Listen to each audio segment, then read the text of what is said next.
The power of the gospel. Kekuatan dari Injil.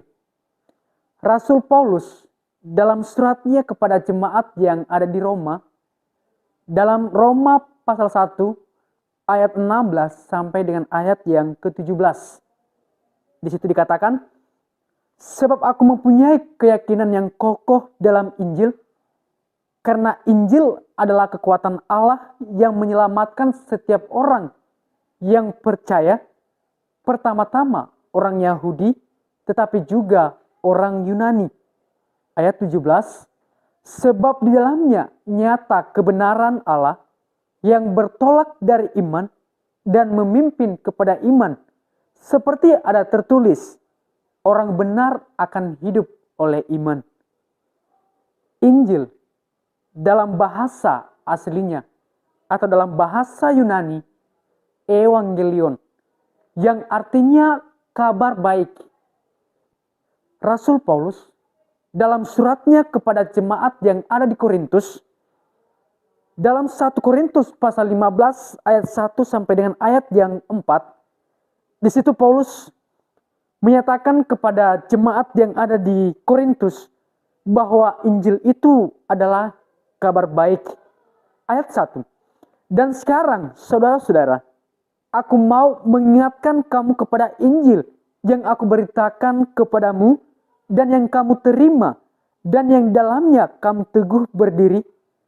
Oleh Injil itu kamu diselamatkan, asal kamu teguh berpegang padanya, seperti yang telah kuberitakan kepadamu, kecuali kalau kamu telah sia-sia saja menjadi percaya.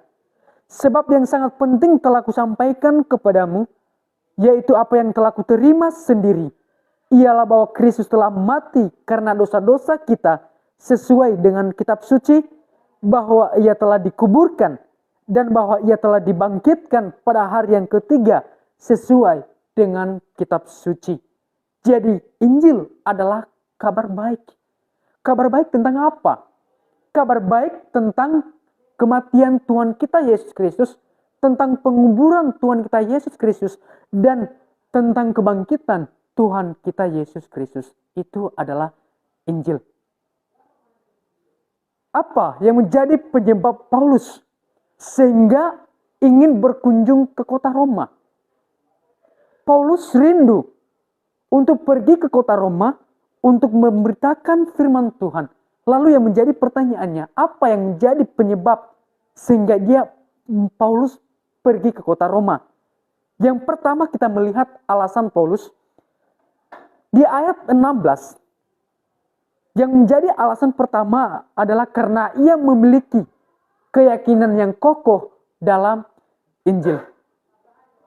Kata sebab merupakan alasan bagi Paulus untuk berkunjung ke Roma. Selain itu, dalam ayat 14, dalam kitab Roma, pasal 1 ayat 14, di situ Paulus menyatakan kepada jemaat yang ada di Roma, aku berhutang baik kepada orang Yunani, maupun kepada orang bukan Yunani, kepada orang yang terpelajar, maupun kepada orang yang tidak terpelajar. Jadi Rasul Paulus sangat rindu untuk menyampaikan firman Tuhan kepada jemaat yang ada di Roma. Kenapa? Dia berhutang, saudara-saudara. Dia merasa berhutang untuk menyampaikan atau memberitakan Injil itu kepada jemaat yang ada di Roma. Di ayat 15, selanjutnya dia katakan, itulah sebabnya aku ingin memberitakan Injil kepada kamu yang juga yang diam di Roma. Paulus berhutang kepada jemaat yang ada di Roma untuk memberitakan firman Tuhan. Dalam terjemahan AYT, Roma pasal 1 ayat 16, di situ Paulus mengatakan, aku tidak malu terhadap Injil. Mengapa Paulus mengatakan hal demikian? Sehingga dia menyatakan itu, aku tidak malu terhadap Injil. Dalam kitab Markus pasal 8 ayat 38, di situ Yesus mengatakan, sebab barang siapa malu karena aku dan karena perkataanku di tengah-tengah angkatan yang tidak setia dan berdosa ini, Anak Manusia pun akan malu karena orang itu apabila ia datang kelak dalam kemuliaan Bapanya diiringin malaikat-malaikat kudus.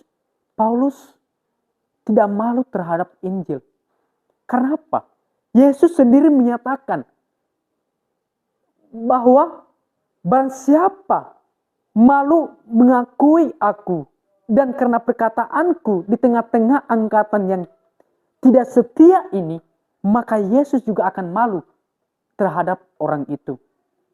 Kemudian Paulus juga menasehati Timotius sebagai anak muda dalam 1 Timotius 2 Timotius pasal 1 ayat 8, di situ Paulus mengatakan, jadi janganlah malu bersaksi tentang Tuhan kita, dan janganlah malu karena aku seorang hukuman karena dia, melainkan ikutlah menderita bagi Injilnya oleh kekuatan Allah. Kemudian dalam 2 Timotius pasal 2 ayat 15, di situ juga Paulus mengatakan kepada Timotius, usahakanlah supaya engkau layak di hadapan Allah sebagai seorang pekerja yang tidak usah malu, yang berterus terang memberitakan perkataan kebenaran itu. Jadi Paulus menasehati Timotius agar apa? Supaya Timotius tidak malu untuk menyampaikan Injil itu. Karena Injil adalah kekuatan Allah. Alasan yang kedua yang menjadi penyebab Paulus ingin berkunjung ke kota Roma adalah karena ada alasan di balik keyakinan Injil itu. Alasan di balik keyakinannya adalah karena Injil itu adalah kekuatan Allah. Apa saja kekuatan Injil itu? Kekuatan Injil itu mampu menyelamatkan orang yang percaya kepada Injil itu. Mampu menyelamatkan orang yang percaya terhadap Kristus. Lalu bagaimana dengan orang yang tidak percaya terhadap Injil ini? Lalu bagaimana dengan mereka yang tidak percaya terhadap Kristus? Apakah mereka diselamatkan oleh Injil ini? Tentu tidak. Tetapi yang diselamatkan ini adalah orang yang percaya terhadap Injil. Bukan orang yang tidak percaya terhadap Injil. Dalam 1 Korintus pasal 1 ayat 18, di situ Paulus menuliskan kepada jemaat yang ada di Korintus, 1 Korintus pasal 1 ayat 18, sebab pemberitaan tentang salib memang adalah kebodohan bagi mereka yang akan binasa. Tetapi bagi kita yang diselamatkan, pemberitaan itu adalah kekuatan Allah. Orang yang tidak taat kepada Injil, orang yang tidak percaya kepada Injil, itu akan binasa. Tetapi orang yang percaya terhadap Injil itu, percaya terhadap Kristus, dia akan diselamatkan oleh Injil itu. Karena Injil itu adalah kekuatan Allah.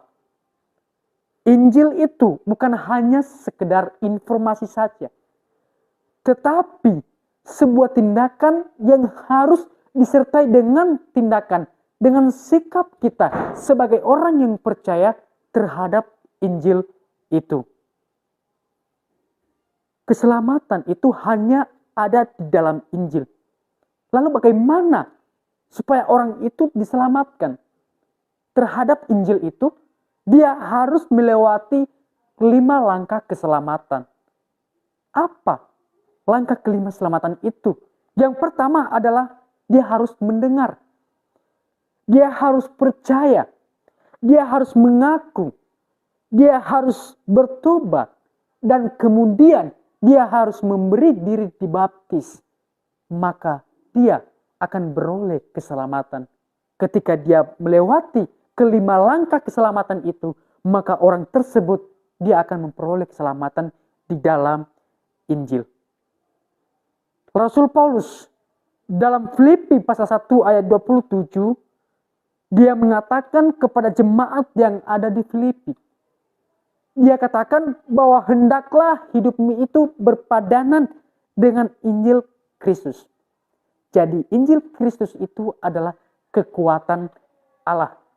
Pada akhirnya hanya ada satu Injil. Tetapi ditulis oleh orang yang berbeda.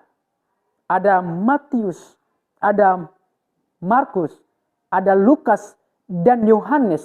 Tetapi di antara keempat ini hanya ada satu Injil. Dalam Efesus pasal 4 ayat 4. Dan Injil itu adalah kabar baik. Dalam 1 Korintus pasal 15 ayat 1 sampai 4, Rasul Paulus menyampaikan kepada jemaat yang ada di Korintus bahwa Injil itu adalah kabar baik tentang kematian Tuhan kita Yesus Kristus, tentang penguburan Tuhan kita Yesus Kristus, dan kebangkitan Tuhan kita Yesus Kristus. Dan Roma pasal 1 ayat 16 dikatakan bahwa Injil itu adalah kekuatan Allah yang menyelamatkan setiap orang percaya. Terima kasih, Tuhan memberkati.